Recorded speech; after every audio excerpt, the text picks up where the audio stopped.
específicos e inespecíficos. Si alguien ingresa, chicos, por mail que no sea institucional, ya no lo voy a poder admitir. Por favor, recuerden eso. En cuanto a los postulados, son dos, ya los conocen. Puse que ningún fármaco tiene una sola acción, que como por ejemplo son los AINES. Ustedes saben que los fármacos siempre tienen una acción que permiten diferenciarlos generalmente de otro. A veces nosotros hablamos de la dipirona como un antipirético por excelencia, pero nos olvidamos que también tiene otra función como ser analgésica. También hay otros, como por ejemplo el ibuprofeno. El ibuprofeno tiene por excelencia ser antiinflamatorio, pero ustedes saben que tienen otras funciones los AINES, que son antiinflamatorios no esteroideos. Entonces, dentro de las otras acciones que también va a tener, por ejemplo, el ibuprofeno, va a ser analgésica, también en menor medida antipirética y, por ejemplo, en muy menor proporción, antiagregante plaquetario. Ustedes conocen que, por ejemplo, para el virus del dengue solamente utilizamos paracetamol y no utilizamos ni aspirina, ni diclofenac, ni ibuprofeno. Serían justamente por esto, porque si bien tienen una acción principal, que sería la antiinflamatoria, también tienen otros tipos de acciones, ya sea secundarias o colaterales, pero que al fin y al cabo siguen siendo acciones. Después, hay otro postulado que dice que ningún fármaco crea funciones, solamente las modifica. Como por ejemplo está la noradrenalina. Ustedes saben que por excelencia también actúa sobre los receptores adrenérgicos y, por ejemplo, va a favorecer la vasoconstricción de los vasos, ¿verdad? Pero, ¿qué pasa? Estos vasos tienen la propiedad de llevar a cabo la vasoconstricción porque actúa a nivel muscular. Pero, ¿qué pasa? No es lo mismo que actúen, por ejemplo, a nivel del colágeno. El colágeno no tiene la propiedad de contraerse. Entonces, como no tiene esa función, no le va a crear, no le va a decir, che, colágeno contrae, sino directamente no va a actuar sobre él y solamente va a actuar sobre aquellos tejidos que tengan la función, pero que la van a modificar. O sea, que la noradrenalina va a actuar sobre esos músculos que tienen la capacidad de contraerse o no. ¿Sí? ¿Vamos entendiendo hasta acá? Sí, todo bien. Bien, pasamos. Yo acá les puse como primera medida el salbutamol. Vamos a tratar de usar ejemplos siempre en todo momento, con todas las definiciones, y que sean fármacos que ustedes tienen que desarrollar los perfiles. O sea, no nos vamos a ir a buscar un antidepresivo para conocer también el perfil del antidepresivo, porque cuando ustedes nombran un fármaco, tienen que recordar que lo tienen que saber completo. Entonces, la idea es que usemos fármacos que después ustedes van a tener que desarrollar en los perfiles y sea un poco más fácil, ¿no? Acá yo les puse 4 características de la farmacodinamia, porque nosotros comenzamos a hablar, pero no las definimos. En sí, la farmacodinamia, ustedes saben que, como es una rama de la farmacología, todas las definiciones empiezan siempre igual. Rama de la farmacología que se encarga del estudio de. En este caso, la farmacodinamia se encarga del estudio de la acción, del mecanismo de acción, del modo de acción y del efecto farmacológico. Cuando nosotros hablamos de la función, de la acción, hablamos más que nada de la función, básicamente la modificación de esta, ¿sí? Entonces, Disculpa. para modificarse, No se me echa pasado ya, pues, tío. ¿se están pasando las diapos o no? Ahora sí se ha pasado. Ahora sí. Ahora sí, bueno, ¿quieren que lo dejemos ahí? ¿Se ve? ¿Pueden leer? Buenísimo, la dejamos ahí entonces. Bueno, entonces decíamos que la farmacodinamia se basaba en estos 4 conceptos, que era la rama de la farmacología que se basaba en la acción, en el estudio de la acción, el mecanismo de acción, modo y efecto. Cuando hablamos de la acción, habíamos dicho que es la modificación de la función. Y esta modificación de la función, ¿cómo puede ser? Yo les voy a ir preguntando y ustedes me van contestando. A ver si tenemos claros los conceptos, ¿sí? Cuando vemos la acción, ¿cómo puede ser esta función? ¿Cómo puede estar? Estimulada, disminuida. Bien, entonces, si nosotros hablamos del mecanismo de acción, ¿qué sería? ¿Por qué se diferencia de la acción? Porque el mecanismo de acción se basaría más que nada a nivel molecular. cuando nosotros hablamos del mecanismo, hacemos referencia a la unión que va a tener el fármaco a nivel molecular, sería a nivel de los receptores, por ejemplo. Y cuando nosotros hablamos del modo de acción, va a ser el medio por el cual la acción va a permitir transformar esa acción en un efecto, en una respuesta. Lo pongamos así.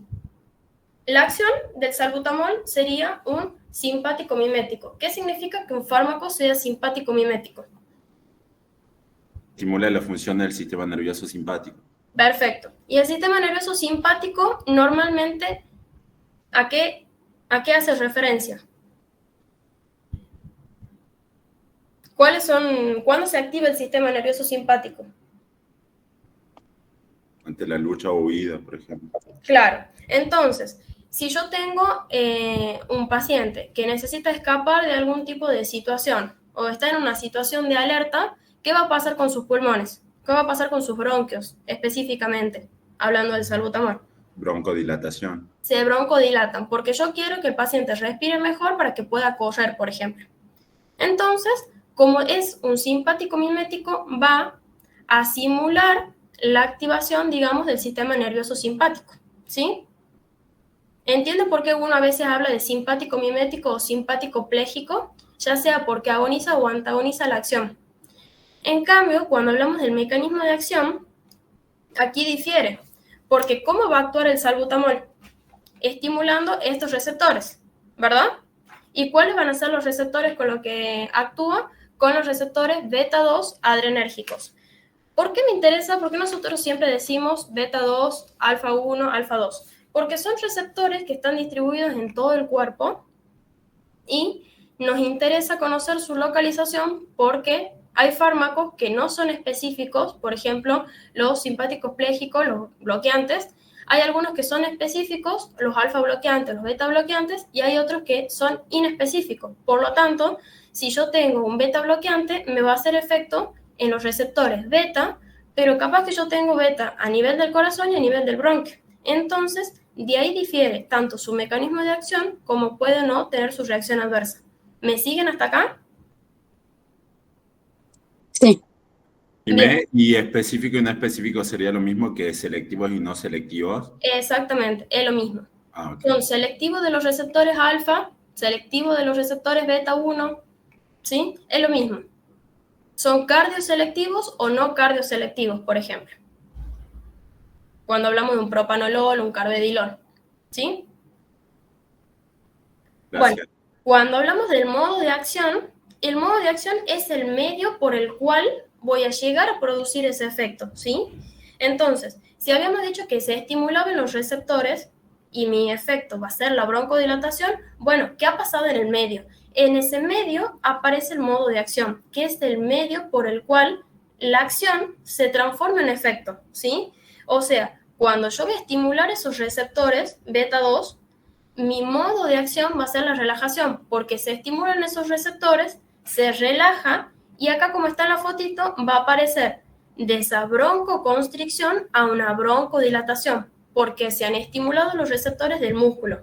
¿Entienden cuando se habla de modo de acción? Hay veces mucha confusión entre modo y mecanismo. El mecanismo son los receptores, el modo es el medio por el cual yo voy a conseguir el efecto, ¿sí? ¿Queda claro eso? Sí. Sí. Siempre ponen, por ejemplo, la noradrenalina. ¿Podrías explicar el modo con el salbutamol de vuelta, por favor? Explicar él, no te escucho muy bien. Con el salbutamol. Con O el sea, si podés explicar esa parte de vuelta, por favor. si lo puedo explicar de vuelta. Sí, el salbutamol, ustedes saben que la acción del salbutamol es un simpático mimético. Sabemos que sus acciones van a ser similares al sistema nervioso simpático. El sistema nervioso simpático, ustedes siempre tienen que tener el parasimpático, cuáles son las acciones, y el simpático para compararlos a los dos. Cuando hablamos del salbutamol, que es un simpático mimético, o sea que mimetiza de cierta forma las acciones del sistema nervioso simpático, es decir, que va a tener las reacciones que el cuerpo necesita para prepararse para una lucha o huida. El sistema nervioso simpático lo que hace es producir una broncodilatación. para que el paciente, por ejemplo, pueda correr de un asalto, por ejemplo. Entonces el paciente necesita oxigenarse mucho, entonces va a producir esa broncodilatación. ¿Qué hace el salbutamol? Cuando le hacemos los PAF a los pacientes, por ejemplo, a los niñitos que están con bronquiolitis, y nosotros le hacemos los rescates con los PAF, que está mal llamado PAF, son los aerosoles de salbutamol, estos van a estimular los receptores beta. Ese es el mecanismo de acción, porque ustedes tienen que saber que la acción es la modificación de la función. Yo la modifico. Bien, el mecanismo de acción es a nivel molecular. Todos los procesos que ocurren a nivel molecular. ¿Qué es lo molecular? Son los receptores. Es a donde se va a ir a unir el fármaco. Entonces, los receptores beta, nosotros sabemos que hay en el corazón y que hay receptores beta en el músculo. De ahí la importancia de conocer la localización de los receptores. Porque, por ejemplo, un beta bloqueante, que es un cardioselectivo, que actúe a nivel del corazón, me puede llegar a producir una broncoconstricción. Y si yo tengo un paciente que es asmático, directamente, obviamente que lo perjudico. Entonces, no voy a poder usar capaz un beta bloqueante, voy a utilizar otro tipo de fármaco. Ahí, en vez de producirse una acción beneficiosa, estoy produciendo una reacción adversa, ¿sí? Entonces, una vez que el salbutamol se ha unido a estos receptores beta 2, tiene que producirse el efecto. Pero en el efecto, entre el mecanismo de acción y el efecto, hay un paso previo que es el modo de acción. Y el modo de acción es el medio por el cual el fármaco va a llegar a producir ese efecto. ¿Cómo es ese medio? ¿Cuál es el medio? Es la relajación, por ejemplo, del músculo liso. Entonces, los beta 2 se unen a su receptor y el receptor le va a decir, che, músculo, relájate porque necesito que entre mayor cantidad de aire a los pulmones. Entonces, ahí es cuando se produce la broncodilatación. O sea, es como que se van enviando señales. Ustedes, a partir de una acción, saben que se va a producir un efecto. El efecto es consecuencia de la acción, pero en el medio hay dos procesos, que es el mecanismo de acción y el modo de acción, que es el medio por el cual el fármaco va a llegar a producir ese efecto. ¿Sí? En la noradrenalina, por ejemplo, el medio por el cual se produce el aumento de la tensión arterial va a ser la vasoconstricción, porque también actúa como un simpático mimético. Acá produce vasoconstricción, ¿sí? ¿Vamos hasta ahora? ¿Quedó claro? Sí, muchas gracias. Bien. Es medio largo esto, chicos, y me parece que es todo lo mismo, pero en realidad no son iguales, son cosas diferentes. Entonces, y en el efecto farmacológico, por ahí hay diferencia, decían los doctores. Ahí decía que era broncodilatación, pero no sería disminución de la disnea y aumento de la entrada de aire. Claro, es lo mismo. Ah, ok. También es lo mismo, porque ¿cuál es la manifestación de esa acción? Aumenta la entrada de aire, por supuesto, también. Sí. Ah, ok. Claro. Si ustedes se ponen a ver cuando le hacen, por ejemplo, cuando hacen espirometrías en pacientes con EPOC, ustedes tienen la broncodilatación, porque la relajación de las células musculares del bronquio va a llevar a la broncodilatación. Y la broncodilatación es, por ejemplo, lo que yo voy a medir en una espirometría, porque va a ingresa el aire, aumenta el aire y, por supuesto, me va a disminuir la disnea en el paciente. ¿Sí? Sí, el efecto es ese. Evitar la disnea en el paciente. Es lo mismo. Cuando nosotros hablamos del tipo de acción, dentro de la acción tenemos tipos de acción y niveles de acción. Un poco es lo que ya veníamos hablando. Los tipos de acción son estimulante, que ya la dijimos, depresora, irritativa, de reemplazo y antiséptica. ¿Qué quiere decir? Que se va a modificar la función. Si yo hablo de la acetilcolina, también modifico la función porque actúa sobre las células musculares. Ahora, cuando yo hablo de la cafeína, las personas que toman café, mucho, hay personas que desayunan con café y toman como 15 tazas de café al día, hay un cierto tipo de estímulo en su sistema nervioso diferente a una persona que no ha consumido café, ¿sí? Entonces actúan como estimulantes. En cambio, va a ser diferente a las drogas o a los fármacos en realidad, que son de acción depresora. Estos, como por ejemplo las benzodiazepinas, los opioides, tienden a disminuir sus funciones. Las benzodiazepinas ustedes tienen como acción ser de tipo ansiolíticas. Los opioides muchas veces se los utiliza, los opioides débiles y opioides fuertes también se los utiliza para el tratamiento del dolor. Entonces, también tienen su función de tipo depresora. En cuanto a los de tipo irritativo, acá tienen dos ejemplos. En algunas bibliografías hacen la diferencia entre irritativo y corrosivo. La irritativo es cuando no produce daño celular, pero sí produce cambio en la morfología. Y que hablan de los ejemplos de nitrato de plata, por ejemplo, o de los ácidos tricloroacéticos, más que nada con una función corrosiva. Las pacientes que tienen, por ejemplo, BPH, suelen producir verrugas genitales. Hay algunas cepas que tienden a la producción. Entonces, para evitar que aumenten, digamos, de tamaño, se suele utilizar el ácido tricloroacético. Con esas verrugas se las quema y directamente caen, ¿sí? También encontramos la de reemplazo, que son la levotiroxina y la insulina. Por ejemplo, los pacientes hipotiroideos, no sé si hay algunos de ustedes que sea hipotiroideo o diabético de tipo 1, se suele utilizar la levotiroxina, bueno, como terapia de reemplazo. Y también, en cuanto a los antisépticos, encontramos los antibióticos, los antifúngicos, todo aquello, digamos, que actuaría para contrarrestar la acción de un microorganismo, ¿no? Esto creo que es un poquito más sencillo. Y en cuanto a los niveles de acción, acá sí quiero detenerme un poco porque cuando hablan niveles de acción, ustedes siempre tienen que dar ejemplos de fármacos. Y a veces dicen, bueno, los niveles de acción son molecular, subcelular, tisular y ya. La idea es que ustedes agarren un fármaco, por ejemplo, estábamos con el salbutamol o el alcohol, un fármaco que le gustaba al doctor Meuli mucho, para dar este ejemplo, eran los anticonceptivos, sobre todo por el hecho de que si ustedes se pueden ver, el último nivel es el nivel sociológico. Entonces son ejemplos más fáciles que ustedes pueden tener a mano cuando le pregunten. Por ejemplo, cuando le pregunten a nivel molecular, ya sabemos lo que veníamos diciendo con el salbutamol. El salbutamol actuaba sobre los receptores beta 2, ¿sí?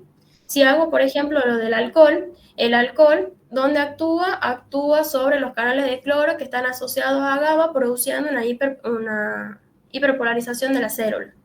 Entonces, si bien a nivel molecular uno dentro de todo lo tiene claro, porque en eso se basa el mecanismo de acción del fármaco, cuando hablamos a nivel subcelular, ya estamos hablando no solamente a nivel de receptores, sino que también hacemos referencia a todos los organoides que van a formar parte de la célula. Todo lo que sería citoplasma, citoesqueleto, qué pasa con la membrana, ¿sí?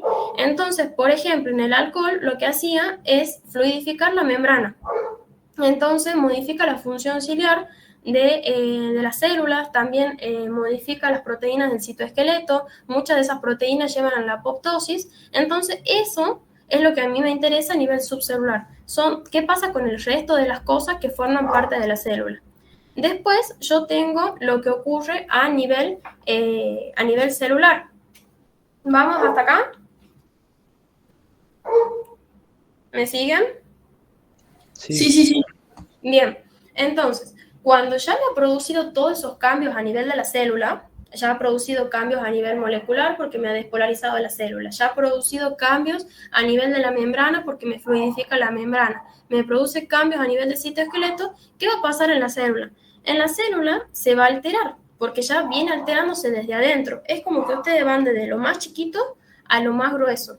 Entonces, a nivel celular, si yo me voy un poquito más afuera, ya la célula con todos esos cambios ya ha cambiado su morfología. Entonces presenta alteración celular que a su vez también va a llevar a un proceso de atrofia. Entonces la célula comienza a atrofiarse y por lo tanto no va a funcionar igual. Cuando hablamos a nivel tisular, ya hablamos a nivel del tejido. ¿Qué ha pasado con ese tejido? Si ya la célula ha estado afectada, ¿qué ha pasado con el tejido entonces? Entonces, si hablamos nosotros a nivel del sistema nervioso, el alcohol ha producido una depresión de la función cerebral. Si hablamos a nivel del corazón, ha producido un aumento en la frecuencia cardíaca y ha producido una vasodilatación. porque favorece la vasodilatación de todas las arteriolas y a su vez esto a nivel sistémico u orgánico se vería reflejado con una pérdida de calor del paciente, el paciente va a estar con hipertermia. Ustedes mismos cuando a veces consumen alcohol, cuando uno va a una fiesta y consume alcohol, ustedes ven, en un primer momento están súper excitados, todo está bien, todo está regio, y comienzan a sentir calor, ¿sí? Comienzan a sentir calor por esa vasodilatación.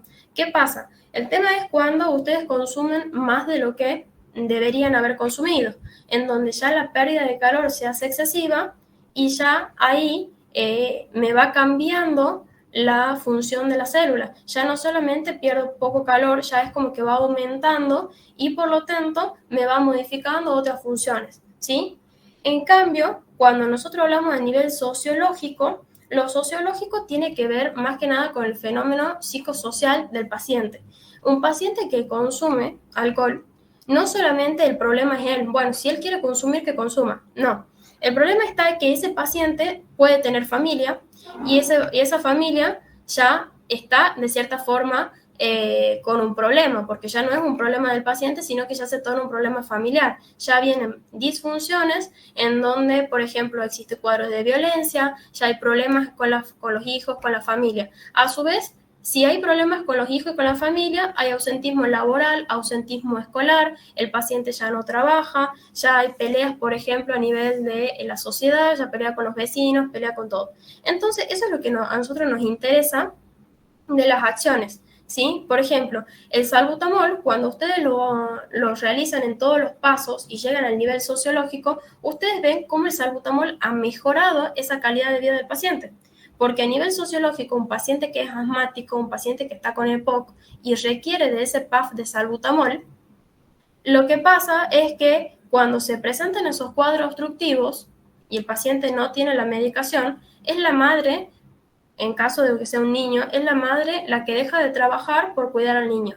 Entonces, el niño falta a la escuela, la madre falta al trabajo, la abuela se preocupa, ya hay como todo un movimiento por el cual estaría de cierta forma evitado por este fármaco, ¿no? Por el salbutamol.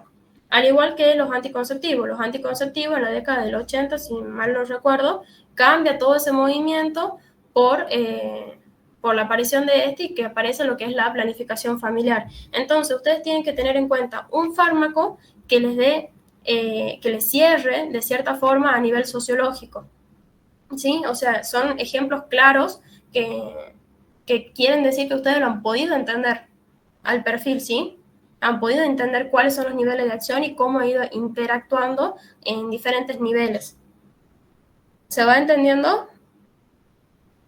Sí. Sí. Bueno, la idea es eso, que ustedes siempre utilicen ejemplos. Bueno, ya vimos la parte de acción y ahora nos toca ver los tipos de efecto. Cuando nosotros hablamos de los tipos de efecto, el efecto sabemos cómo lo definen ustedes al efecto. ¿Qué es el efecto farmacológico? Manifestación de la acción del fármaco. Manifestación de la acción del fármaco.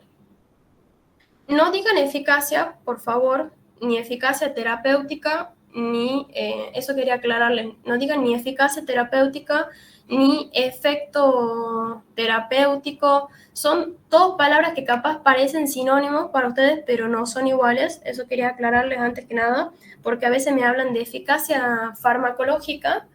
No, es que el medicamento tiene una eficacia farmacológica. Ajá, ¿y cuál es? Estamos hablando de cosas diferentes, ¿sí? ¿Qué es la eficacia farmacológica? Acá vamos a hacer un poquito de relación. ¿Qué es la eficacia farmacológica?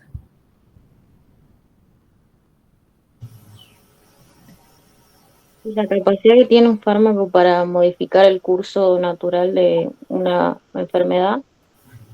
La eficacia farmacológica. El mayor grado de beneficio de un fármaco en una población ideal. Ya lo estamos confundiendo con eficacia terapéutica. Es la capacidad que tiene el fármaco de activar el receptor. Ajá, ahí falta un poquito más. A esa definición le falta algo más. Va por ahí.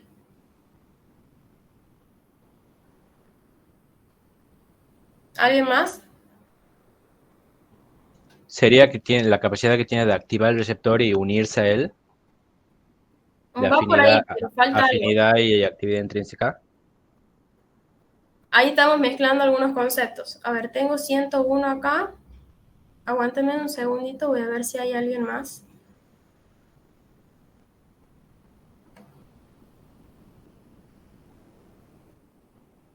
Bueno, al parecer no, pero por las dudas déjenme ver. Aguántenme un segundito, chicos.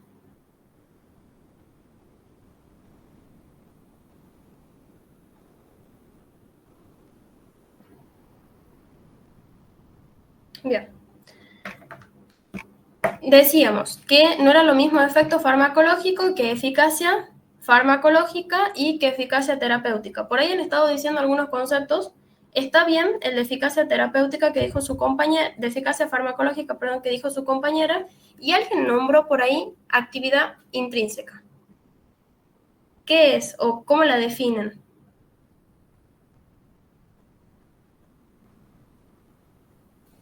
La capacidad de generar una respuesta. Y algo más le falta a esa respuesta, a una respuesta que cómo va a ser.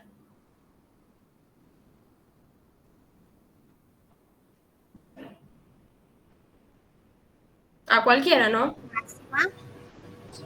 Una respuesta máxima.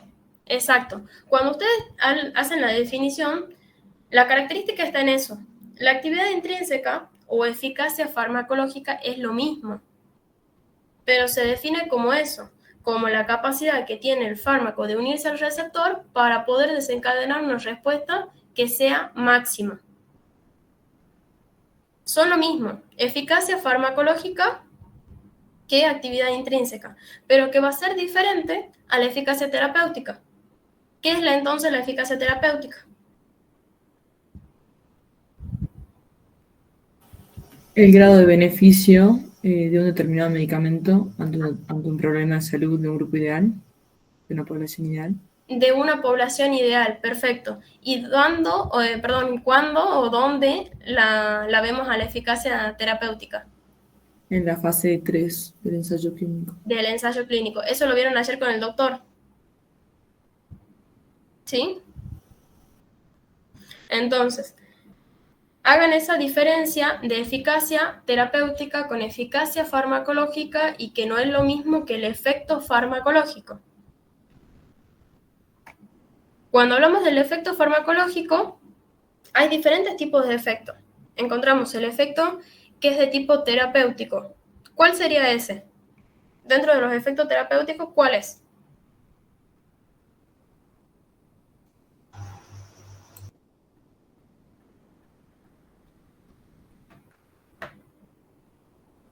El que el médico pretende obtener. Claro, pero ¿cómo sabes? ¿Cómo sabes qué es el que vos querés obtener? El terapéutico, ¿a qué dosis se da? A dosis terapéutica.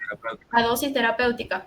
No se da ni a altas ni a bajas dosis. Entonces, el efecto terapéutico es cuando yo le administro. Yo sé que para un paciente hipertenso tengo que darle 5 miligramos de amlodipina, entonces a esa dosis voy a tener mi efecto buscado, que va a ser hipotensor, por ejemplo. Cuando hablamos del efecto rebote y del efecto paradojal, acá a veces viene la confusión, porque consideran que son similares o son iguales y no. El paradojal es algo opuesto. Es algo que yo doy, es un fármaco que voy a dar a dosis terapéutica, pero que me produce un efecto opuesto. Por ejemplo, las benzodiazepinas. Si yo le doy a un paciente clonazepam de 1 miligramo por noche, se supone que tiene que actuar de forma ansiolítica. Tiene que relajar al paciente para que pueda conciliar el sueño. Ahora, ¿qué pasa si el paciente en vez de conciliar el sueño se torna de forma irritable, histérico, comienza a gritar, comienza a tirar todo? Ya hablamos de un efecto que es opuesto. O sea, es paradójico que yo le haya dado un tranquilizante y se vuelva loco, ¿sí? En cambio, va a ser diferente al de rebote. El de rebote es contrario.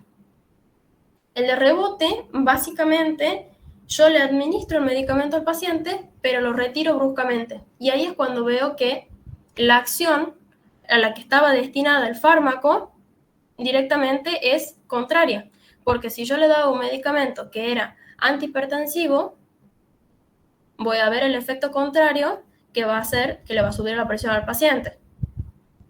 Hay un esquemita que anda dando vueltas de la clonidina, no sé si lo tienen, que grafica cómo cuando le damos el fármaco se inhiben esos receptores y por lo tanto no permite la unión del ligando que permite el aumento de la presión en el paciente. Cuando estos receptores están ocluidos por la clonidina, el paciente anda bien con su presión, está bien. El tema es cuando yo la saco la clonidina de forma brusca, le interrumpo el tratamiento al paciente y por lo tanto, al estar con un aumento de receptores, porque aumenta la sensibilización a esos receptores, se ha producido un efecto de aumento de la presión mucho más alto que el cual el paciente estaría sin el antihipertensivo. ¿Me entienden esto? ¿Entienden la diferencia entre los dos?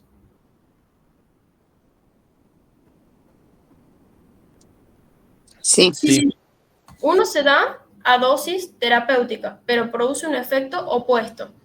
No es el esperado. En cambio, el rebote es por supresión del fármaco. Y después tenemos el placebo y el nocebo, que tiene que ver más que nada con la conducta propia del paciente que adopta al consumir el fármaco. Más que nada con toda la carga previa que viene el paciente a la hora de consumirlo. Ustedes saben que los placebos, ¿qué son? ¿Qué es un placebo? Eso lo vieron ayer también. ¿Qué es un placebo, chicos?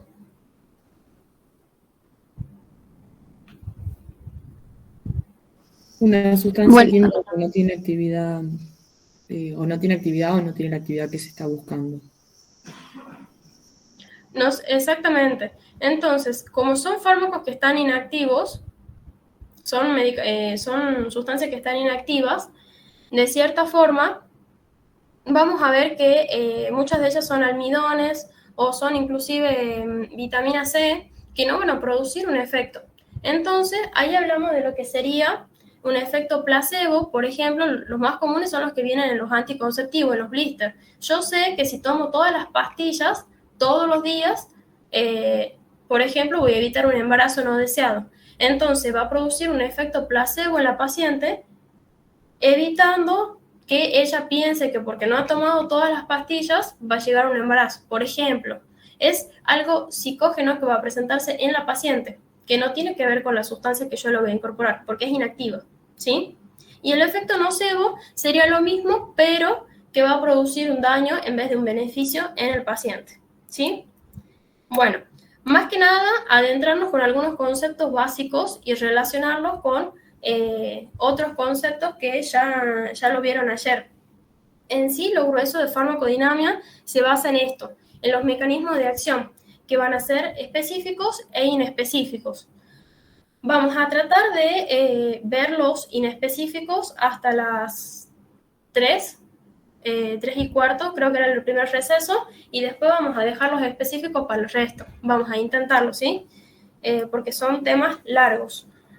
Cuando hablamos de los mecanismos de acción, tenemos que diferenciar lo inespecífico y específico. ¿Ustedes se acuerdan cuando veíamos en biología que hablábamos de la inmunidad innata y de la inmunidad celular?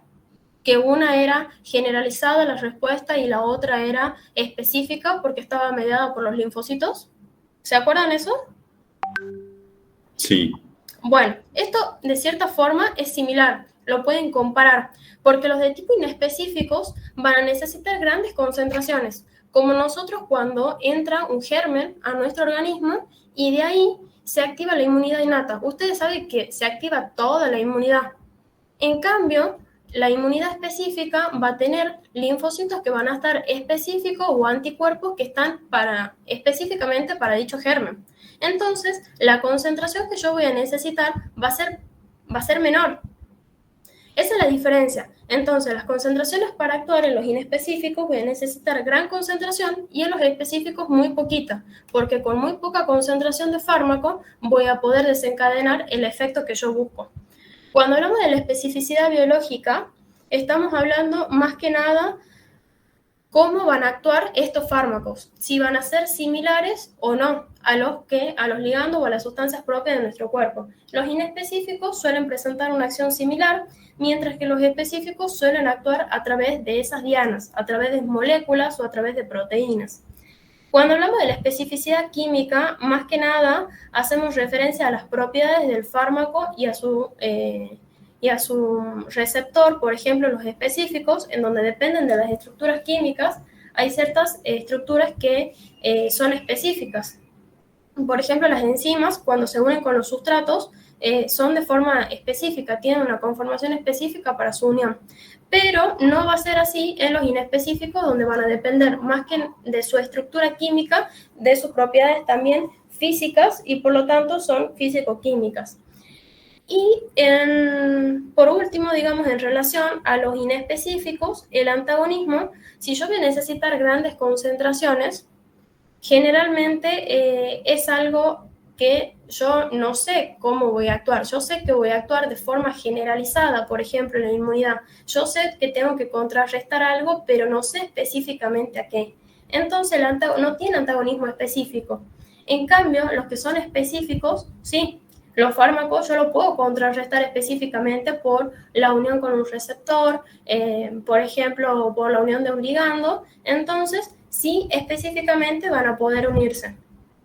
Esas son dos diferencias, son las diferencias, clave entre los dos mecanismos, tanto inespecíficos como específicos. ¿Queda alguna duda de esto? Así lo vamos pasando. Todo bien. Bueno, me interrumpen cualquier cosa. Desarrollando los mecanismos de acción que van a ser inespecíficos, tenemos los extracelulares a nivel celular y los intra y extracelulares. Acá, ¿qué pasa? Si bien son mecanismos de acción inespecífica, cada una va a tener una función. Por ejemplo, los extracelulares, sobre todo, son las sustancias que nosotros más utilizamos y lo que más le van a servir para su vida como médicos. Sobre todo los que modifican el medio interno. Ya vamos a ver que son sustancias muy comunes, pero que ustedes van a tener que conocerlas porque a partir de su composición es cuál va a ser la utilización de las mismas. Cuando nosotros hablamos de los mecanismos extracelulares, hablamos de la absorción. Principalmente, el fármaco más conocido es el carbón activado.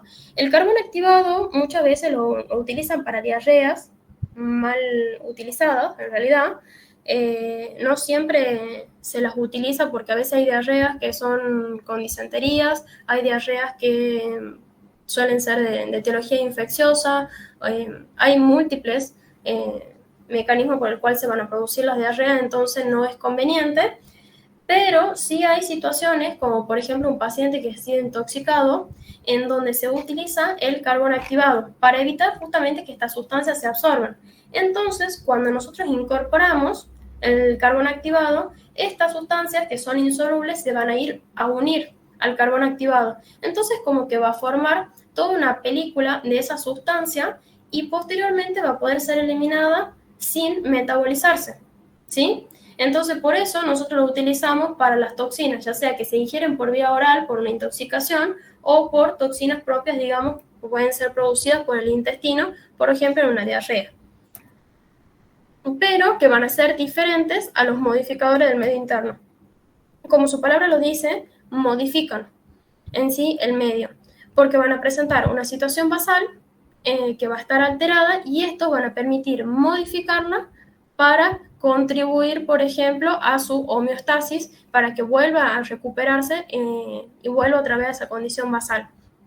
Entonces, van a tener tres funciones que son importantísimas. Regulan el agua corporal y los electrolitos, entonces permiten una homeostasis hidroelectrolítica. La osmolaridad de los diferentes comportamientos, o sea, permiten que el plasma mantenga la misma osmolaridad y la regulación de las concentraciones de los iones, sobre todo la homeostasis del mecanismo ácido-base. Si nosotros nos ponemos a ver todo este mecanismo de ácido-base, estaría dado por la combinación de electrolitos. Cuando el paciente está con diarrea, el paciente está con vómitos, suele perder electrolitos. O cuando el paciente, por ejemplo, está con una hemorragia, también hay pérdida. Ya sé que la pérdida de sangre es la sangre, pero la sangre no solamente está compuesta por glóbulos rojos, plaquetas, sino que también tiene todos los electrolitos, lleva consigo agua. Entonces arrastra muchos de estos solutos. Y para esto, para corregir esto, vienen este tipo de soluciones, que son denominadas cristaloides o coloidales. Dentro de las cristaloides son las que más vamos a utilizar, las más conocidas, y dentro de los coloides encontramos los naturales y sintéticos, que ya lo vamos a ir desarrollando a cada uno. ¿Vamos bien hasta ahora? ¿No se han dormido? Sí. Bueno, ya vamos a hacer una pausa. Cuando hablamos de las soluciones, dentro de los cristaloides encontramos las hipotónicas. Las hipotónicas, más que nada, esta esquemita es para recordarles cuando nosotros hablamos de una solución hipotónica, isotónica o hipertónica. Las hipotónicas, empecemos por las isotónicas. Las isotónicas vemos que acá el glóbulo rojo está normal y el medio en el cual se encuentra es isotónico, porque es igual al plasma. Hay un estado de equilibrio, ¿sí? Cuando nosotros hablamos de una solución que es hipotónica, es decir, que tenemos mayor contenido de agua que de soluto. En este caso, hablamos de que el agua ingresa al glóbulo rojo. Cuando ingresa en el glóbulo rojo, va a desencadenar una hemólisis o destrucción. Se destruye, es como que se embebe en agua y dice, no, ya está, hasta acá llego yo, se destruye.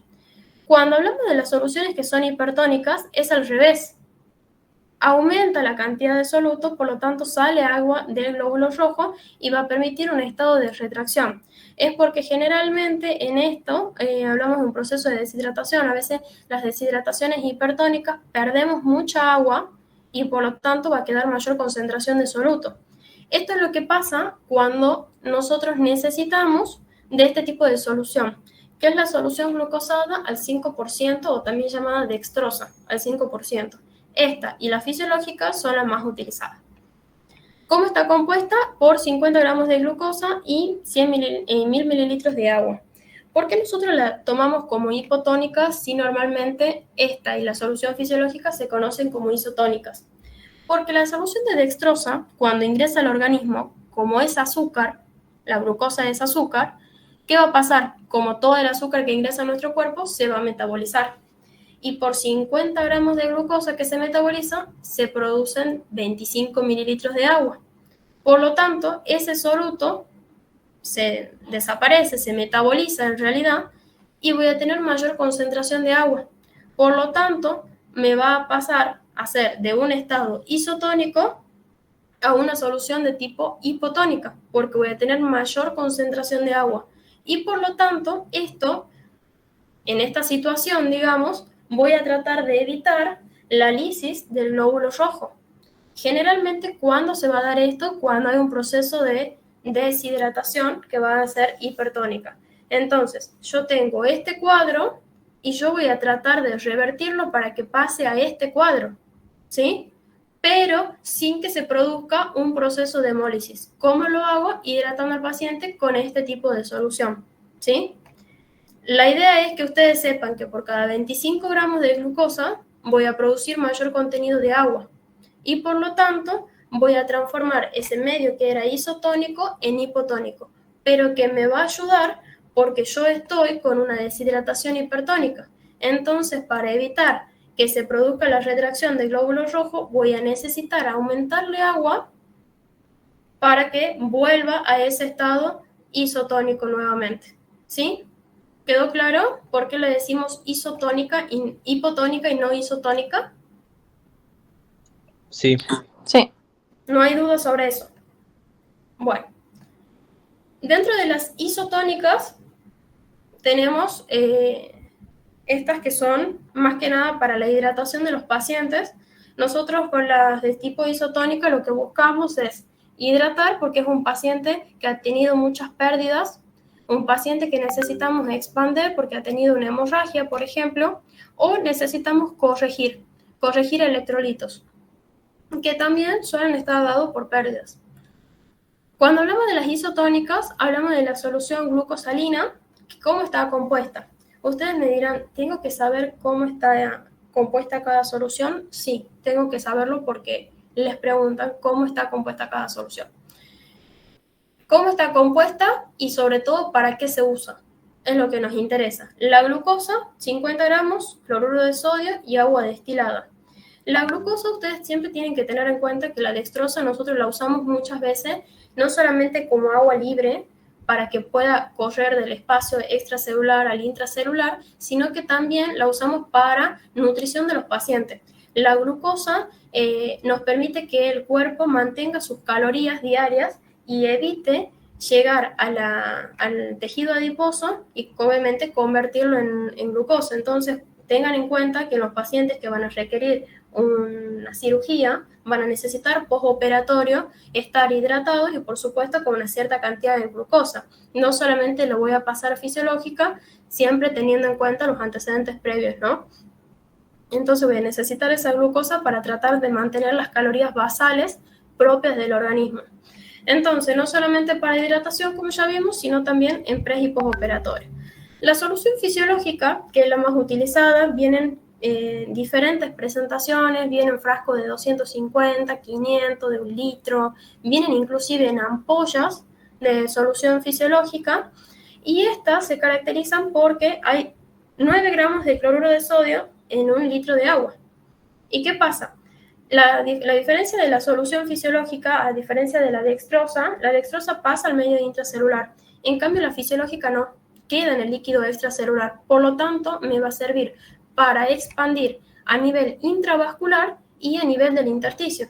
Ustedes se acuerdan que cuando hablábamos del cuerpo humano, decíamos que el 60% estaba formado por agua. Y de ese 60%, el 40% iba para el medio intracelular y el 20% para el extracelular. Y que el extracelular se dividía en intravascular y en intersticial. Bueno, es aquí donde va a actuar la solución fisiológica. Por lo tanto, ¿para qué me va a servir? También para hidratación, para reposición de volúmenes y para las quemaduras. ¿Me siguen hasta acá?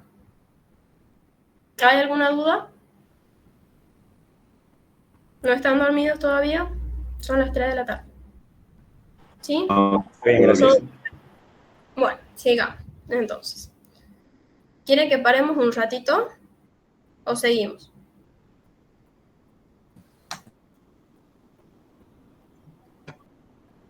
Sigamos. ¿Están todos de acuerdo o prefieren 5 minutitos? 10 minutitos. No, sigamos por mí. ¿Sigamos? No, 10 minutitos, 10 minutitos. 10 minutitos. Bueno, quedamos acá. Son, porque normalmente el receso, chicos, es 15 minutos. Yo la verdad que prefiero acortar un poquito el receso para que terminemos de verlo. La idea es que ustedes entiendan todo. Si no entienden algo, la idea es que nos paren a nosotros. No son clases magistrales, es para apoyarlos a ustedes, para que les vaya excelente en el examen. Pero bueno, es poquito tiempo para lo que uno capaz quisiera llegar a enseñar. Entonces, no sé, prefiero que capaz descansen 5 minutitos, vamos de a 5 minutitos y se dispersan y arrancamos de vuelta, ¿sí? Arrancamos a las 3 y 5 de vuelta. Bueno. Bueno, muchas gracias, buenísimo. Bueno, listo, chicos.